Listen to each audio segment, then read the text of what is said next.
Endigi lavhamiz orqali voyaga yetmagan farzandlariga rul boshqaruvni ishonib topshirayotgan ota-onalarni ogohlikka chaqiramiz.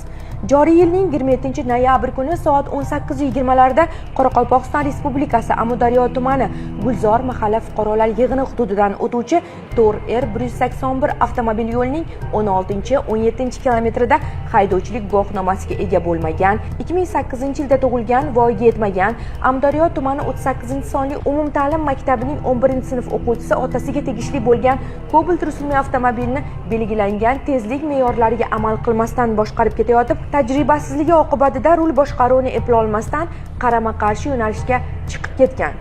O'z yo'nalishida qarshisidan harakatlanib kelayotgan Spark rusumli avtomobil bilan to'qnashgan.